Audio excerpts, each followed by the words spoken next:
अस्सलाम वालेकुम दोस्तों, क्या हाल है, कैसे उम्मीद करता हूँ कि आप सब खैरियत से होंगे। तो खुशामदीद आपके, मैं आपका सब वीडियो में खुशामदीद करता हूँ। तो अब जिस वीडियो में हम जिसके बारे में बात करेंगे वो है हमारा बेसिकली एक लास्ट चैप्टर जिसको हम कहते हैं रिकमेंडेशन एंड कंक्लूजन। इसको हम चैप्टर 6 का नाम भी देते हैं। अब इस चैप्टर में हमने क्या करना है, अब ये जो चैप्टर बेसिकली होता है हमारे पास recommendation and conclusion. Recommendation and conclusion किस पे डिपेंड करता है? रिकमेंडेशन जो होती है हमारे पास ऑलवेज डिपेंड करती है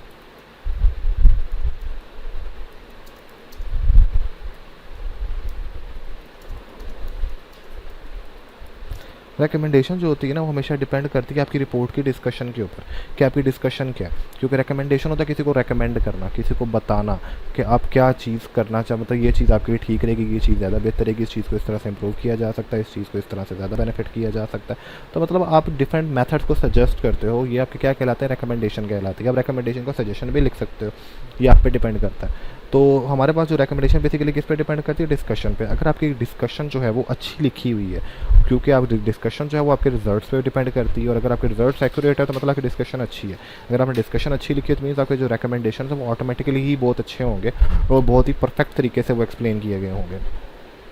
और रिकमेंडेशन और आपका कंक्लूजन क्या होता है? कंक्लूजन तो हम बाद में आते हैं, पहले हम रिकमेंडेशन को कवर करेंगे। तो रिकमेंडेशन जो होती है वो आपकी डिस्कशन के ऊपर डिपेंड करती है।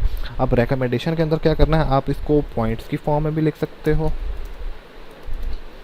और पैराग्राफ्स की फॉर्म में भी लिख सकते हो। ये डिपेंड करता है आपके टीचर के ऊपर कि आपके टीचर आपको कौन सा फॉलो करवाता है। या तो आप पॉइंट्स की फॉर्म में लिख दो तो वो भी ज़्यादा बेहतर है। मिनिमम 5 से 7 डिस्कशंस, 5 से 7 जो हैं वो चीज़ें, 5 से 6 चीज़ें रेकमेंड कर दें कि ये चीज़ें हैं। अगर फॉर एग्जांपल के जो रिजल्ट्स हैं, आपके जो डिस्कशन है उसके बेस के ऊपर 5 से 6 रिकमेंडेशंस करते हैं कि ये चीज़ें हैं, इन मेथड्स के थ्रू आप इन चीज़ों को मज़ीद बेहतर कर सकते हो। तो वो चीज़ें जो हैं आपकी वो रिकमेंडेशन के अंदर आ जाती हैं। तो हमारे पास ये होता है, पॉइंट्स की फॉर्म में लिख सकते हैं, पैराग्राफ्स की फॉर्म में भी लिख सकते हैं, और उसके बाद टू द पॉइंट बात करनी है।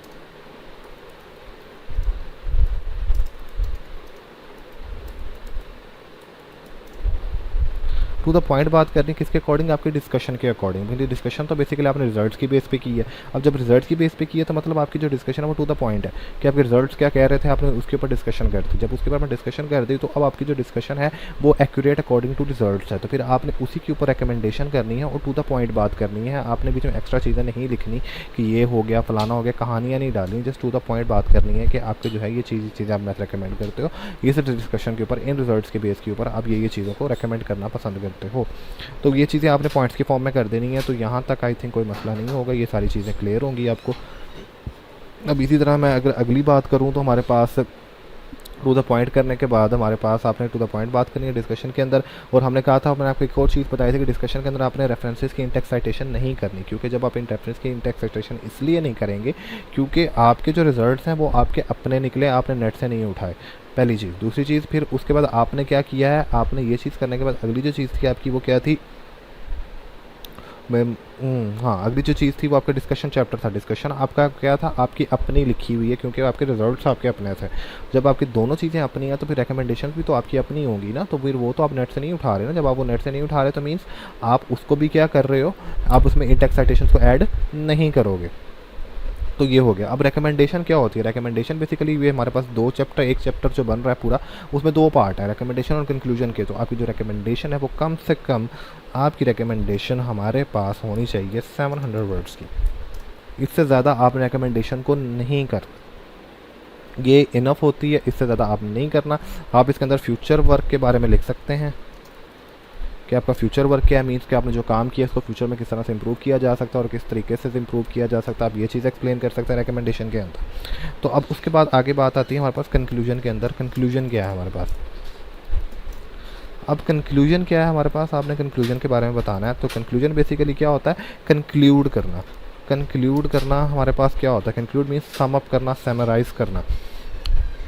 Conclude the whole report. आप वो रिपोर्ट को कंक्लूड करते हो।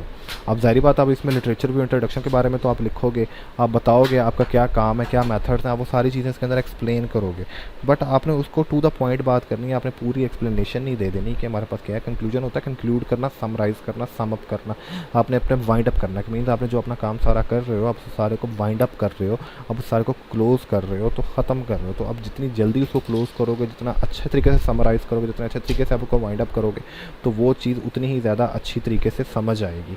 क्योंकि जो पढ़ने वाला होता है वो सिर्फ आपका एब्स्ट्रैक्ट पढ़ता है, आपका कंक्लूजन पढ़ता है, उसको सारा कुछ समझ में आ जाता है कि आपने इसके अंदर क्या लिखा है, क्या नहीं लिखा। ये पढ़ने के, एक पेपर को रीड करने का, एक आर्टिकल को रीड करने का तरीका होता है, एक रिपोर्ट को रीड करने का तरीका होता है। अब वो आपकी रिपोर्ट को पूरा A to Z तक तो नहीं पढ़ेगा ना, वो अगर देखेगा तो क्या देखेगा, आपका एब्स्ट्रैक्ट देखेगा। जब आपको एब्स्ट्रैक्ट देखेगा, उसको समझ में आ जाएगी आपका एब्स्ट्रैक्ट है क्या चीज़, उसके बारे में आप क्या बताना चाह रहे हो, आपकी रिपोर्ट के अंदर है क्या। जब वो कंक्लूजन पढ़ लेगा, उसको समझ आ जाएगी कि आपका कंक्लूजन क्या चीज़ है, आपकी रिपोर्ट के अंदर क्या चीज़ है। ये दो चीज़ें वो लाजमी पढ़ते हैं, तो इन्हीं से सारी चीज़ें समझ में आ जाती हैं। तो जितना ज़्यादा स्ट्रॉन्ग आपका एब्स्ट्रैक्ट होगा और जितना ज़्यादा अच्छा आपका कंक्लूजन लिखा होगा, तो उतनी ही ज़्यादा अच्छे इम्पैक्ट पड़ेगा आपकी रिपोर्ट का, आपके जो सुपरवाइज़र हैं, आपके जो टीचर हैं, उनके ऊपर। तो कंक्लूड का वो रिपोर्ट आपने इसको कंक्लूड करना है। तो कंक्लूजन भी बेसिकली हमारे पास 600 to 700 वर्ड्स होने चाहिए, इससे ज़्यादा नहीं होने चाहिए हमारे पास। और उसके बाद कंक्लूजन के अंदर आपने कोई इनटेक्स्ट साइटेशन नहीं करनी, आपने उसके अंदर कुछ नहीं करना, आपने उसको टू द पॉइंट लिखना है, पैराग्राफ्स की फॉर्म में लिखना है, बुलेट्स की फॉर्म में नहीं लिखना। आपने उसको इस फॉर्म के अंदर लिखना है। तो उम्मीद करता हूँ कि आपको ये रिकमेंडेशन और कंक्लूजन का चैप्टर भी क्लियर होगा कि इसके बीच में आपने क्या चीज़ें करनी है और किस तरह से करनी है और किस तरह से लिखनी है, क्या चीज़ें आपने ऐड करनी है, क्या चीज़ें ऐड नहीं करनी। तो इससे रिलेटेड अगर आपको कोई भी सवाल हो या कुछ भी चीज़ हो, तो आप कमेंट सेक्शन में मुझसे कमेंट करके आप पूछ सकते हैं। मैं उस चीज़ को क्लियर करने की आपको ज़रूर कोशिश करूँगा कि वो चीज़ मैं आपको ज़्यादा अच्छे तरीके से, मज़ीद बेहतर तरीके से क्लियर कर सकूँ। और इसी के साथ हमारे पास जो अगली चीज़ आ जाती है, वो आ जाते हैं रेफरेंसेस। अब वो रेफरेंसेस क्या होते हैं? जो रेफरेंसेस होते हैं बेसिकली वो आपके ने मस्ट डालने हैं, वो तो कभी आपने छोड़ने ही नहीं है। क्योंकि जब भी आप फॉरेन कंट्री में असाइनमेंट करते हैं, आप जब भी कभी फॉरेन कंट्री के असाइनमेंट करें या कोई भी असाइनमेंट करें, तो हमारे पाकिस्तान में तो माशाल्लाह से ये रूल है ना कि वो आपको असाइनमेंट देते हैं, तो हम असाइनमेंट पेजेस पे असाइनमेंट बनाते हैं और माशाल्लाह से हम वहाँ नेट से उठा के देख के सारा कुछ लिख देते हैं। पर जब भी आप सॉफ्ट में बनाते हैं, आप रेफरेंसेस कोट लाजमी करते हैं। आप अपने काम को रेफरेंस कोट करते हैं, क्योंकि आप अपना कुछ नहीं लिखते, आप सारा नेट से उठाते हैं। जब आप सारा नेट से उठाते हैं, उसको कोट करना लाजमी होता है। तो फॉरेन कंट्रीज़ में जब हम गल्फ़ कंट्रीज़ के असाइनमेंट बनाते हैं, तो चाहे जितने मर्ज़ी काम हो, जितनी मर्ज़ी असाइनमेंट हो, चाहे वो 100 वर्ड्स का है, जो कुछ भी है, आपने उसके रेफरेंसेस लाजमी देने हैं। अब जो रेफरेंसेस होते हैं बेसिकली वो क्या होते हैं, रेफ़र करते हैं आपके काम को, आपके काम के बारे में बताते हैं कि आपका जो काम है वो फ़लाँ जगह से उठाया हुआ है, फ़लानी जगह से हमने इसको लिया है, हमने उसको कोट किया है, फ़लाने ऑथर का काम है, उसमें हमने से ये पार्ट उठाया है, और जो पार्ट उठाया आप उसको कोट कर देते हो काम को। तो ये होता है। अब हमारे पास रेफरेंसेस जो होते हैं बेसिकली हम आर्टिकल्स से डाटा को उठाते हैं। आर्टिकल्स के क्या होते हैं, हमारे पास रेफरेंसेस होते हैं, ठीक है। आर्टिकल से डाटा उठाते हैं हमारे पास। और एक और चीज़ मैं आपको क्लियर करना चाहूँगा, जब भी आप रेफरेंस का डाटा उठाएं, रिपोर्ट राइटिंग करें, तो आप हमेशा आर्टिकल से रिलेटेड करें, आर्टिकल्स उठाएं, आर्टिकल्स के अकॉर्डिंग काम करें। आप वेबसाइट से मत डाटा उठाएं, आप आर्टिकल से उठाएं, क्योंकि आर्टिकल्स जो होते हैं वो ऑथर्स के लिखे होते हैं, वो ऑथर्स के लिखे होते हैं, वो ऑथेंटिक होते हैं, उनमें जो डाटा होता है वो ऑथेंटिक होता है, क्योंकि वो रिजल्ट बेस्ड होते हैं, उनको टेस्टिफाई किया गया होता है। तो इसलिए तो रेफरेंसेस जो होते हैं वो बेसिकली आर्टिकल्स के होते हैं हमारे पास, ठीक है। अब हमारे पास रेफरेंसेस के कई फॉर्मेट होते हैं।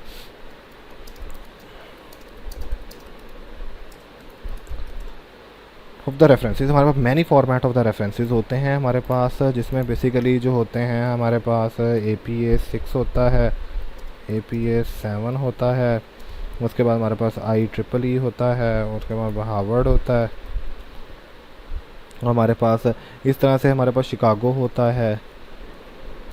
इस तरह से हमारे पास काफ़ी रेफरेंसेस होते हैं जो कि हम इसके अंदर एक्सप्लेन करते हैं। अब जो हमारे पास IEEE रेफरेंसेस होता है ना, ये हम यूज़ करते हैं इंजीनियरिंग के लिए।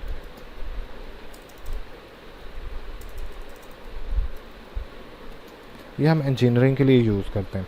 अब जो हमारे पास APA होते हैं, रेफरेंसेस होते हैं हमारे पास, ये हमारे पास जो होते हैं इनकी जो एक कॉमन सी पहचान है वो क्या होती है, हमारे पास लास्ट में क्या होता है, DOI नंबर होता है, जिसके थ्रू हम आर्टिकल्स को डायरेक्ट असेस कर सकते हैं। हमारे पास हार्वर्ड जो होता है, हार्वर्ड के लास्ट में हमारे पास पेज नंबर्स होते हैं।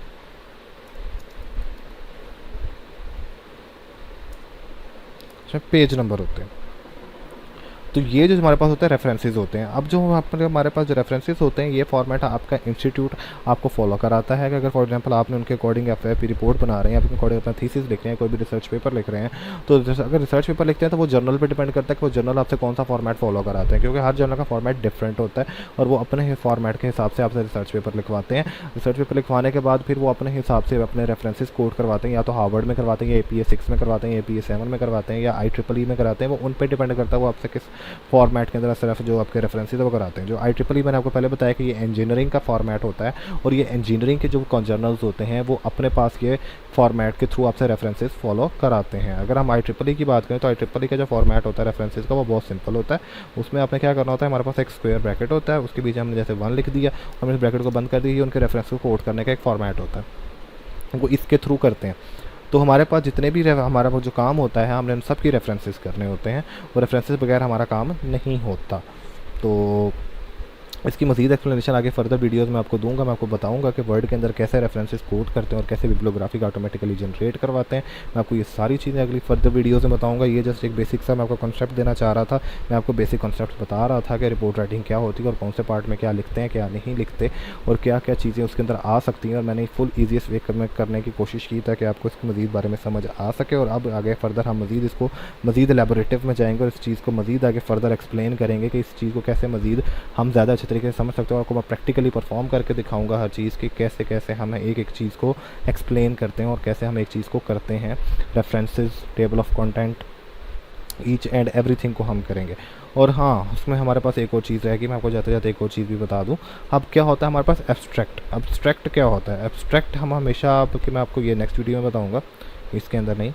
तो उम्मीद करते हैं कि ये वीडियो आपको पसंद आया होगा। इससे रिलेटेड आपको कोई भी क्वेश्चन होता है वो मुझसे पूछ सकते हैं और कमेंट सेक्शन के अंदर। तो इंशाल्लाह मिलते हैं अगली वीडियो के अंदर।